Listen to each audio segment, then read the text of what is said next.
al visitar una prisión, si tú te pones a dialogar con algunos de los que están ahí detenidos, muchos de ellos te dirán de que son inocentes, que están injustamente presos. Quizás alguno de ellos sea así, sea verdad. Y están allí producto de un falso testimonio o de aquellos que persiguiendo un interés especial sobornaron. Y ¿saben ustedes de que este vocablo sobornar es el que básicamente se utiliza, su traducción en Cuba, es dar un beneficio por la izquierda, de una manera subterránea, bajo el agua, dirían algunos otros? Pues bien, qué decepcionante, qué terrible, qué doloroso, qué chasco más extraordinario ha de ser estar siendo culpado y acusado y condenado por algo injusto, por ser inocente. Y este fue el caso de Jesús, y por eso es de que, una vez más, muy acertadamente, la lección de escuela sabática de esta semana se titula Apresado y Juzgado.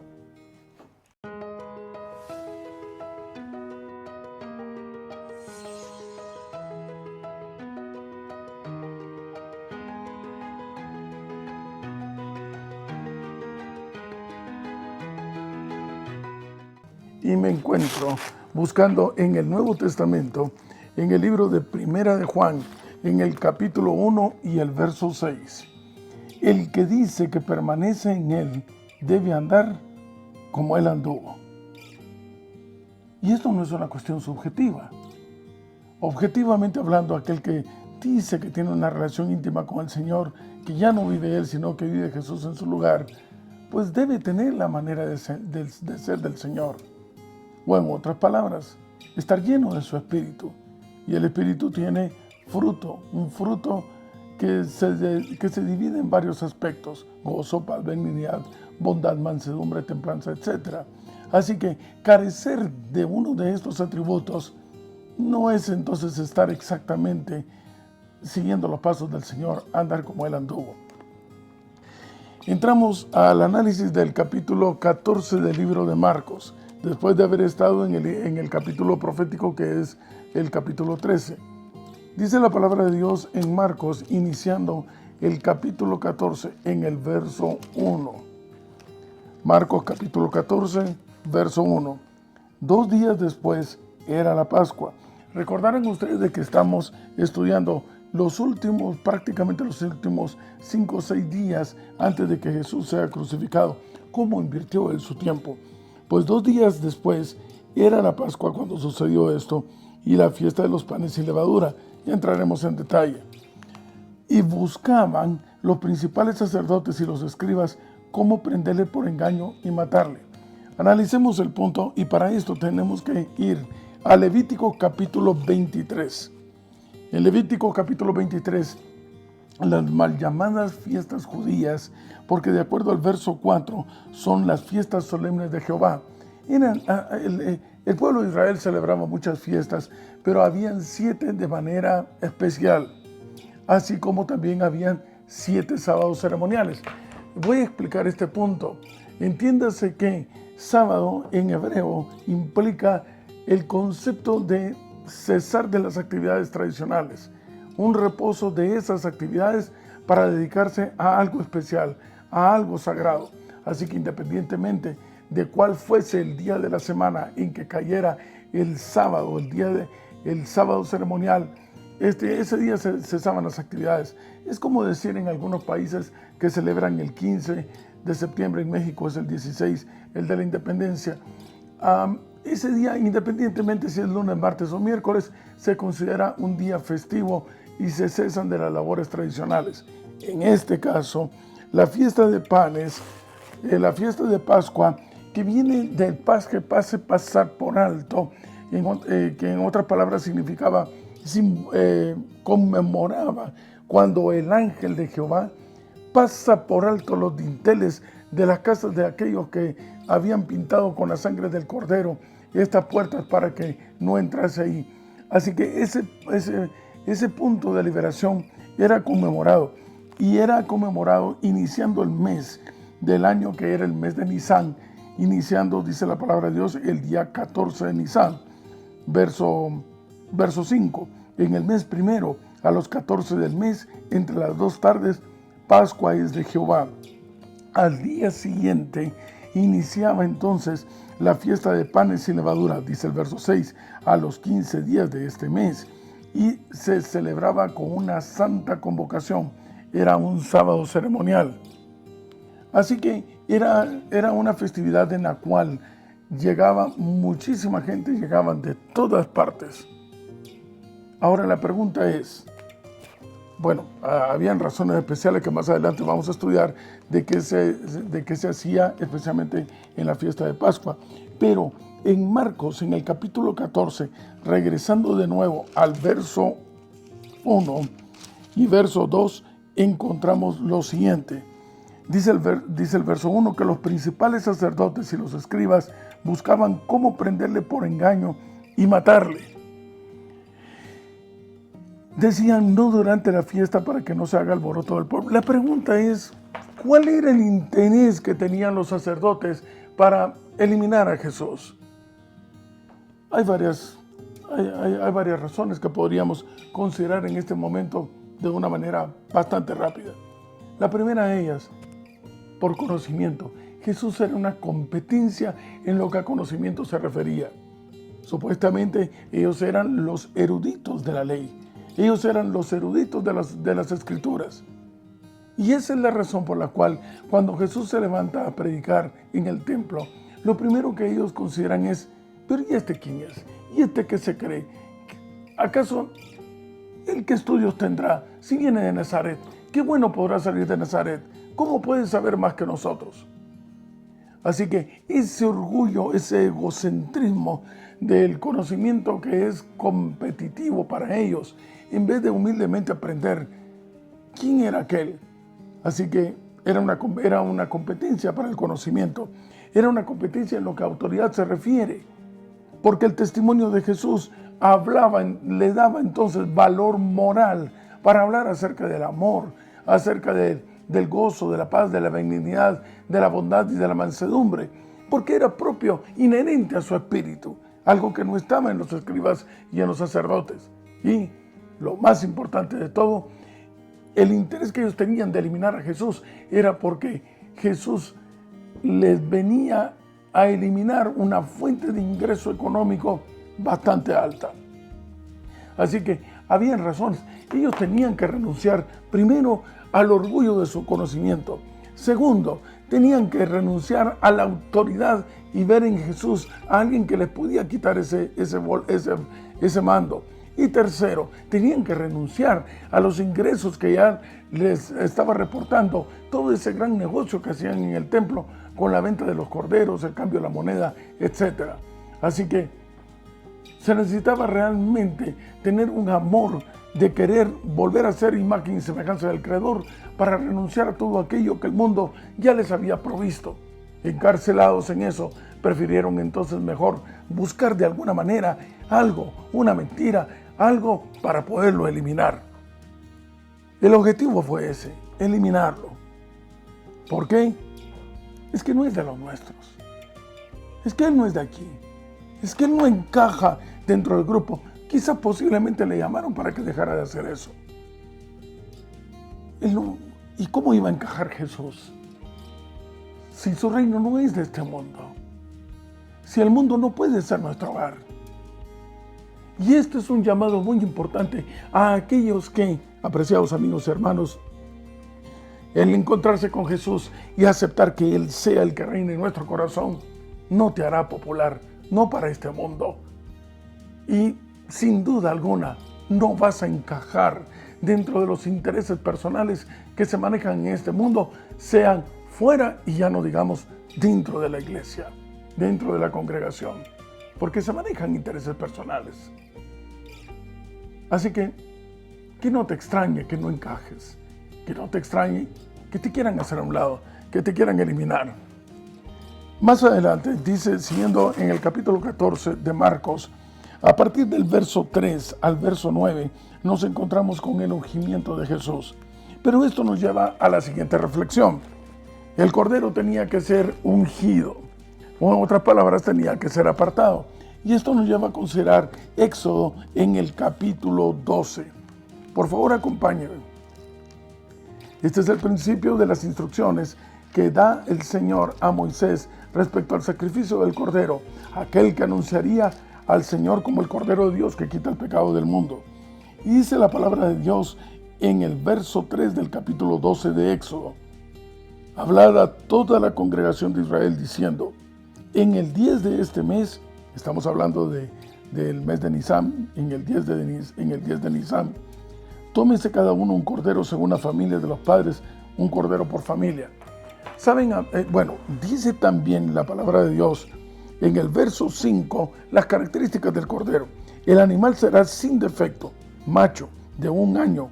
Lo tomaréis de las ovejas o de las cabras y lo guardaréis hasta el día 14 de este mes.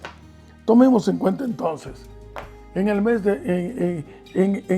día 10 de Nisán, 10, 11, 12, 13, 14, aproximadamente entre 5 o 6 días antes de celebrarse la Pascua, el cordero se tomaban algunos corderos y se buscaba que cumplieran con las características del verso 5, macho, porque el Señor, anunciando a Jesús como masculino, sin defecto, sin pecado, en la flor de su juventud, en 1 año de edad. Ahora bien, para poder marcar a los corderos o señalar a los corderos que iban a ser vistos o que iban a ser supervisados durante esos 5 o 6 días, se les ungía con aceite, se les marcaba en las patas y en los codos de las patas. ¿Ya? Ahora, finalmente, según dice Levítico capítulo 4, cuando finalmente se encontraba cuál era el cordero que llenaba con todos estos requisitos, entonces el pecador llegaba al patio del santuario y allí, poniendo sus manos, había un segundo ungimiento, poniendo sus manos, entonces simbólicamente transfería al cordero todos sus pecados y presentaba entonces al cordero como su sustituto. Esto es exactamente lo que sucede con Jesús, y para eso nos vamos entonces a su primer ungimiento, que lo encontramos registrados en el libro de Juan en el capítulo 12. Estamos en Juan capítulo 12, acompáñenme por favor, y estoy del verso 1 al 3. Juan capítulo 12, y dice la palabra de Dios: 6 días antes de la Pascua, tome nota, 6 días antes. Recuerden ustedes de que Jesús viene exactamente en el día domingo de hacer su entrada triunfal a Jerusalén. 6 días antes de la Pascua, vino Jesús a Betania, donde estaba Lázaro, el que había estado muerto y quien había resucitado. Y hay una situación interesante, que es lo que vamos a ver en el verso 2 y en el verso 3. Dice el verso 3, María tomó 1 libra de perfume de nardo puro, de mucho precio, y ungió, ¿qué cosa? Los pies de Jesús. Y lo aparta para el sacrificio que va a hacer por ti y por mí, ocupando nuestro lugar. Posteriormente entonces encontramos también en Mateo, en el capítulo 14 y el verso 3. Tomaremos nota, estamos en Marcos, estamos en Marcos, en el capítulo 14 y verso 3. Tomemos nota de que ahora está en otro lugar Jesús, y dice la palabra de Dios, verso 3, estando él en Betania, en casa de Simón el leproso, es otra casa, ya no es la de Lázaro, y sentado en la mesa vino una mujer con un vaso de alabastro de perfume de nardo. Pero tome nota de que el verso 1 del capítulo 14 dice que esto sucedió 2 días después, iba a ser la Pascua. Aproximadamente estamos hablando entonces de un día jueves, y si tomamos en cuenta que para los judíos era esto de una tarde, podemos hablar aproximadamente que esto iba a ser entonces como jueves en la tarde. Y dice la palabra de Dios que llegó entonces una mujer, verso 3, con un vaso de alabastro de perfume de nardo puro de mucho precio, y quebrando el vaso de alabastro se lo derramó sobre su cabeza. Ven ustedes, entonces Jesús cumple con todos los requisitos y es apartado en primer lugar en el ungimiento de los pies, ahora sobre su cabeza. Ahora bien, tomemos en cuenta esto. El perfume que fue utilizado es de nardo, pero es nardo puro, no diluido. Y este perfume venía de muy lejos, de la India, y generalmente, de acuerdo a lo que dice Cantares, era un perfume generalmente utilizado por los reyes. Y exactamente la cita es el capítulo 1 y verso 12 de Cantares. Pero tenía atributos de las valerianas. En otras palabras, era relajante. Pero utilizar la cantidad que se utilizó es algo que vamos a considerar, aunque no tiene tal vez mayor importancia, pero lo vamos a considerar en un par de minutos. Antes, les invito a que vayamos a Lucas, al capítulo 7. Lucas capítulo 7, verso 36 al 50, relata la misma situación del ungimiento de Jesús. Estoy en Lucas capítulo 7, verso 36 al 50, pero quiero invitarles a que vayamos al verso 44. La respuesta del verso 44 que da Jesús a Simón se debe a que Simón tiene una actitud bastante extraña, muy similar a considerar más el precio de lo que se está invirtiendo en el perfume. Porque dice anteriormente, cuando vio esto el fariseo, verso 39, que le había convidado, dijo: si fuera profeta conocería quién y qué clase de mujer es la que le está tocando, que es pecadora. Y que aparte de eso, mira todo lo que está desperdiciando en el perfume. Pero el Señor le reclama y le dice: ¿ves esta mujer? Verso 44, entré a tu casa, no me diste agua para mis pies. Lo que sucede es que era una costumbre llegar a la casa y entonces que le lavaran los pies. Pero el agua que iba en el recipiente para lavar los pies, generalmente se le agregaban unas gotitas de este perfume para que tuviese entonces un buen aroma los pies posteriormente de ser lavado. Pero Simón no se lo ofrece al Señor, porque como buen fariseo está más ocupado no en tener sus ojos en Cristo, sino que tener sus ojos en la situación de lo que está haciendo la mujer y lo que están haciendo los demás. Y esto que previamente el Señor había tenido ya un encuentro con él, como muchos de aquellos que solicitan un favor del Señor y se olvidan posteriormente de él. Ahora, algo que decíamos que no tiene mayor importancia, pero que lo vamos a analizar. La palabra de Dios dice en Marcos capítulo 14, hablando acerca de la situación de los fariseos, que se fijan en el costo del perfume.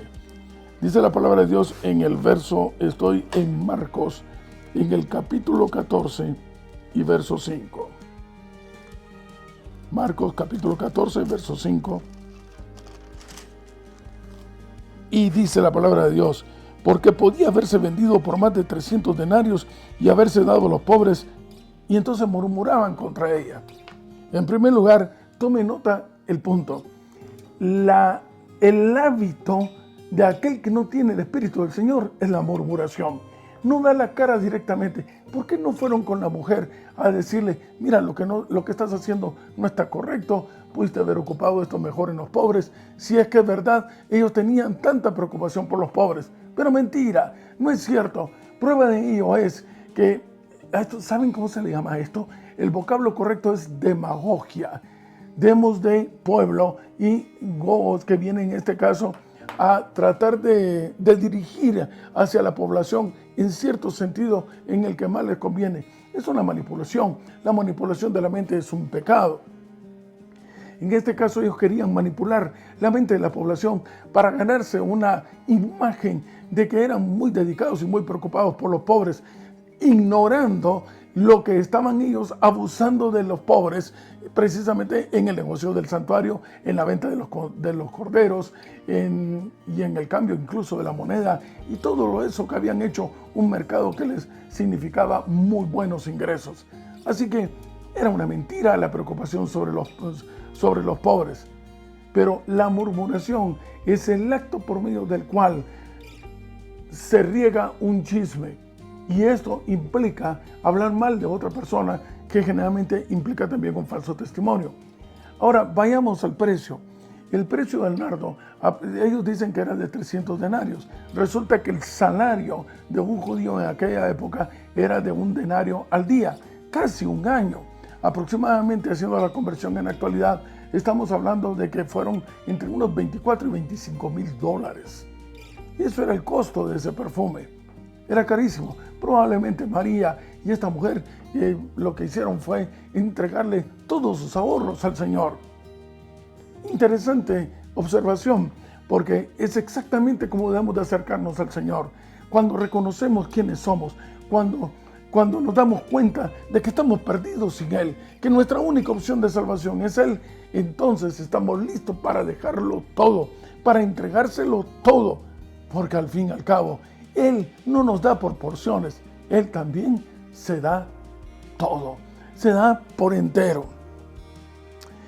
Y hay algo más interesante, el hecho de que el perfume de nardo no fue, aunque fue para lavar los pies al principio, en su ungimiento y después en la cabeza, tome nota de que no fue diluido en un recipiente de agua, sino que fue dado puro, tal y como estaba. Vayamos entonces ahora a Marcos capítulo 14, del verso 12 al 25. Marcos capítulo 14, del verso 12 al 25. La institución de la Cena del Señor. Empieza diciendo que fue en el primer día de la fiesta de los panes sin levadura. Los panes sin levadura, de acuerdo a Éxodo, se celebraba un día 15 de Nisan, pero iniciaba la celebración de los panes sin levadura a la puesta del sol del día 14, que era de 24 horas de puesta de sol a puesta de sol. Ahora bien, esto era jueves en la tarde. Un 14 de Nisan empieza Pascua y un 15 de Nisan panes sin levadura. Pero tenemos una aclaración en Juan en el capítulo 13 y el verso 1 para que no tengamos un desfase sobre en qué momento pudo haberse celebrado la Cena del Señor. Dice la palabra de Dios en Juan en el capítulo 13 y el verso 1. Antes de la fiesta de la Pascua, sabiendo que su hora había llegado para que pasase de este mundo al Padre, como había amado a los suyos que estaban en el mundo, los amó hasta el fin, y cenaban. Antes de la celebración de la Pascua, estamos hablando aproximadamente entonces un día jueves a la puesta del sol. Aproximadamente la cena tuvo que haber sido entre 7 o 8 de la noche y ya era considerado el inicio de la fiesta de Pascua, que se celebraba al día siguiente en el transcurso de la mañana. Ahora, el asunto de la cena es algo muy delicado. Y es delicado a la luz de 1 Corintios, capítulo 11, verso 27.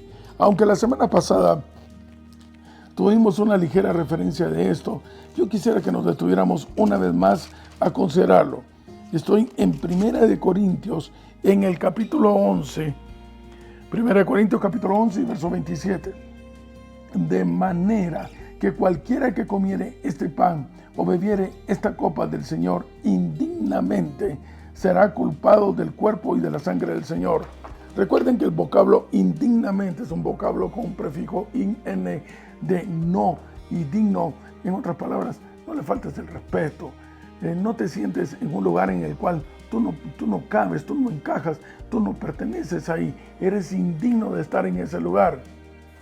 Desde este punto de vista y desde el punto de vista del mundo, podríamos decir, Jesús era indigno de estar con los fariseos y con los sacerdotes. No cabía en ese lugar, no estaba acorde en la misma frecuencia, no tenía el mismo objetivo, el mismo sentir, el mismo espíritu. Así que eso quiere decir que hay algunos que se presentan a la misa del Señor, pero no tienen el mismo espíritu. Aún siguen viviendo ellos. Aún no es Cristo el que está en su lugar. No andan como Él anduvo. Y para esto traigo a colación un texto de este bestseller, El deseado de todas las gentes. Cuando los creyentes se congregan para celebrar los ritos, están presentes mensajeros invisibles para los ojos humanos. Puede haber un Judas en el grupo. Y en tal caso, hay allí mensajeros del príncipe de las tinieblas, porque ellos acompañan a todos los que se niegan a ser dirigidos por el Espíritu Santo. Los ángeles celestiales están también presentes. Estos visitantes invisibles están presentes en toda ocasión tal. Pueden entrar en el grupo de personas que no son de todo corazón siervos de la verdad y la santidad, pero que desean tomar parte en el rito. Es que mantienen una imagen. No debe prohibírseles. Hay testigos que estuvieron presentes cuando Jesús lavó los pies de los discípulos y de Judas. Hay ojos más que humanos que contemplan la escena. El lavamiento, de acuerdo a lo que encontramos en Juan en el capítulo 13 y el verso 5, vayamos allá por favor al libro de Juan. Juan capítulo 13, verso 5. La situación que se nos relata aquí es también muy especial. Dice la palabra de Dios en el verso 5 de Juan capítulo 13. Luego puso agua en un lebrillo, comenzó a lavar los pies de los discípulos y a enjugarlos con la toalla con que estaba ceñido. Pero el verso 8 habla acerca de que Pedro le dijo que no, que jamás le podría lavar los pies. La respuesta de Jesús fue algo muy especial. Si no te lavare, no tendrás parte conmigo. Tome nota entonces, regresemos al punto de lo que implica ser lavado. Insisto, esto viene de la palabra hebrea rajá. Sí, el rajá es un lavamiento completo, pero el lavamiento lleva el símbolo de abandonar el mundo para seguir a Cristo. En otras palabras, tú te presentas a la mesa, pero te presentas a la mesa limpio de este mundo, limpio de todas las circunstancias, limpio de acuerdo a lo que también estudiábamos la semana pasada. Has cometido, tienes alguna diferencia con alguno de tus hermanos, no es posible que quepa en esta situación. A aquel no le hablo, a aquel grupito, con ellos mejor no me meto porque puede ser que tengamos inconvenientes, a aquel me cae mal. No. Estamos hablando de que en verdad tengamos una buena relación con todos, por lo menos de nuestra parte. Y si a alguien le hemos hecho algún daño, entonces restaurad al agraviado. Eso dice la palabra de Dios que estudiamos la semana pasada. Ahora bien, nos encontramos con que el presentarnos ante el Señor, no en una situación que nosotros mismos nos hemos hecho esa limpieza, sino que con una disposición absoluta y completa de haber abandonado este mundo para poder establecer una relación íntima con Él, para ser reconocidos como hijos suyos, porque solo los hijos de Él son dignos de estar en esa mesa. Y esa la única forma es cuando ya tú ya no vives, sino que vive Cristo en tu lugar. Y esa es la razón por la cual en el verso 11 del capítulo 13 de Juan hay una declaración del Señor. Sabía a quién le iba a entregar y por eso dijo, no están limpios todos. En el nombre de Jesús, con el amor que sale del corazón y el espíritu de aquel que está inundando nuestras vidas, la pregunta es, ¿estás limpio? ¿Estamos limpios? Nos presentamos ante Él limpios en el sentido de que hemos tomado una decisión absoluta de darle la espalda al mundo y dejarnos llenar por Él. Y al dejarnos llenar por Él, que nos inunde su espíritu y que surja en nosotros entonces el gozo, la paz, la benignidad, abandonando las murmuraciones y el hablar de los demás. En Marcos, siguiendo nuestro texto y nuestro estudio, Marcos capítulo 14 nos habla ahora a partir del verso 53 al 65. Jesús se presenta ante el concilio. Estamos en Marcos capítulo 14 del verso 53 al 65. Y surge una pregunta, apreciados amigos y hermanos. ¿Realmente qué fue lo que llevó a Jesús al Calvario? ¿Por qué estamos metidos en este asunto del pecado? ¿Por qué la necesidad de un plan de salvación? Y esto me remonta a Éxodo en el capítulo 20 y el verso 16, porque, bueno, tomemos en cuenta lo que dice el texto en Marcos en el capítulo 14.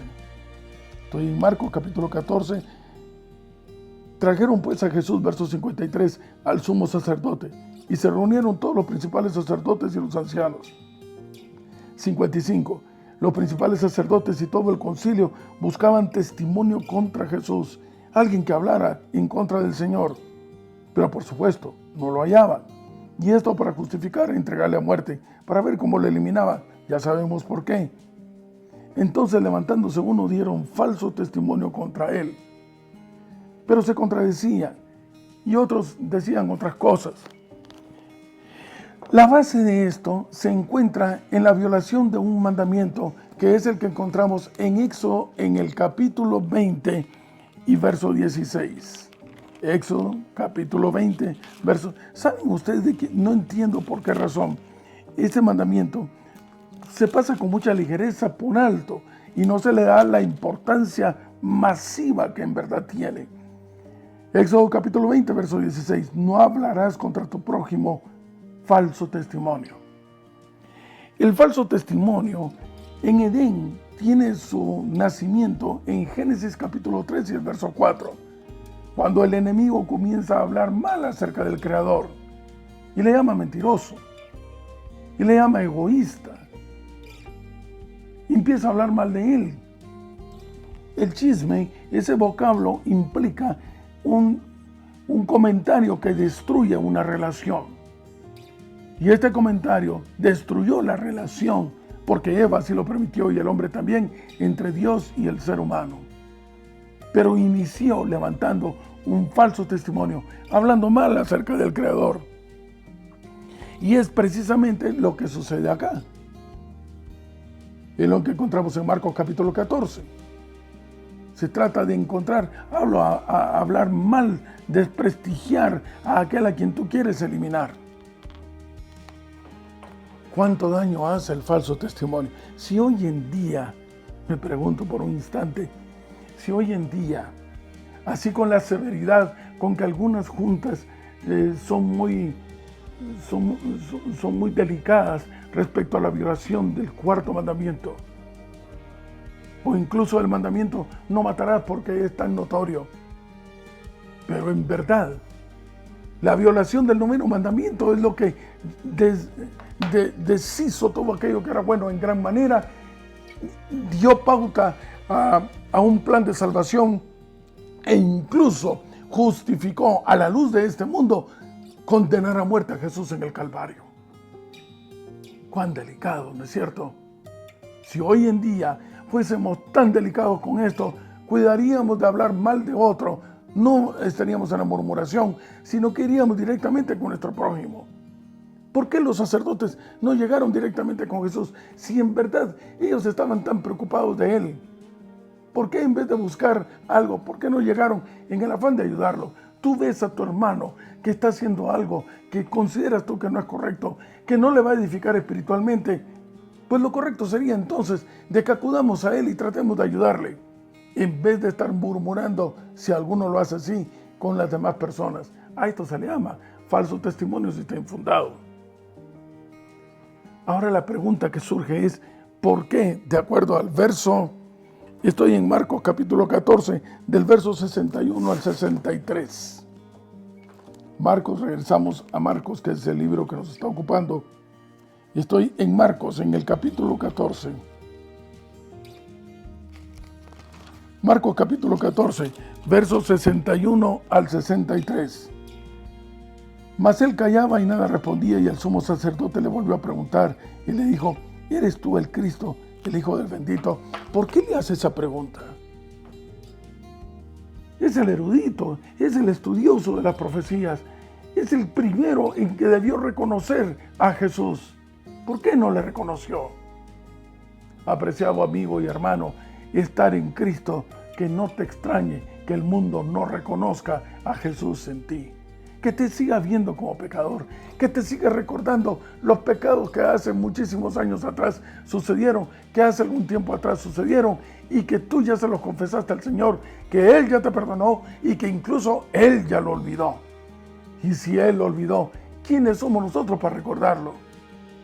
Pero aquellos que están carentes de la misericordia y del amor de que es en Cristo Jesús, seguirán juzgándote por tu pasado, seguirán viendo en ti la persona que quieren ver, sino una competencia, sino esto, sino aquello, seguirán poniendo sus ojos en ti. Y por eso entonces apartarlos de Jesús. no reconocerán a Jesús en ti. Verán a aquellos que siguen al Señor como una oposición, una competencia, alguien que los delata. Y es la razón por la cual también al pueblo de Dios del tiempo del fin llegará el mundo un momento en el cual dirá: ellos no caben aquí, ellos no son de aquí. Así como le dijeron a Jesús: es necesario sacarlos, vamos a sacarlos. Y nosotros estaremos felices de poner nuestra vista mirando al cielo, porque nuestra redención está cerca.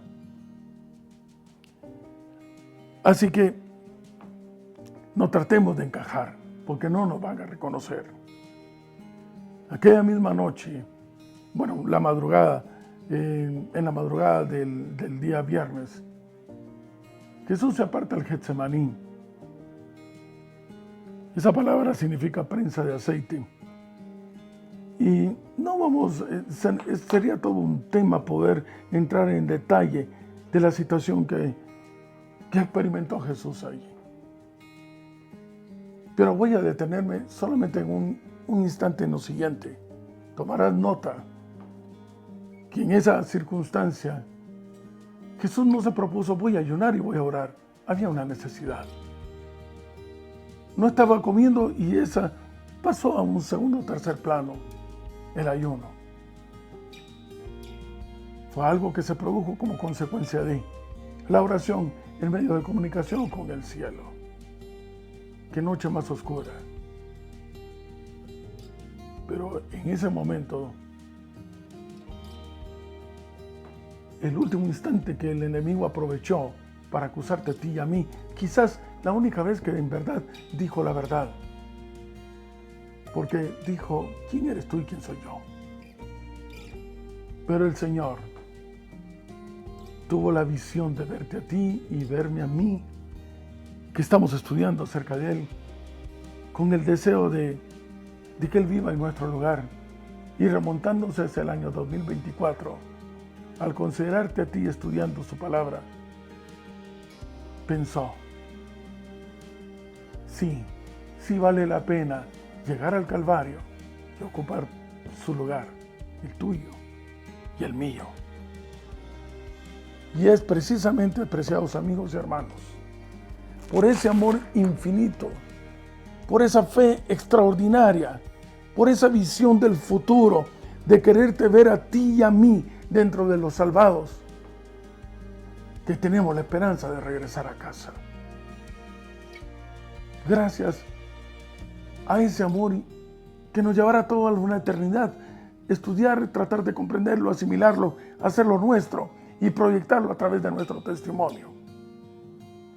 No te fijes en la sociedad que te rodea, ella tratará de destruirte. Pon tus ojos en Cristo y sin duda alguna llegarás al cielo.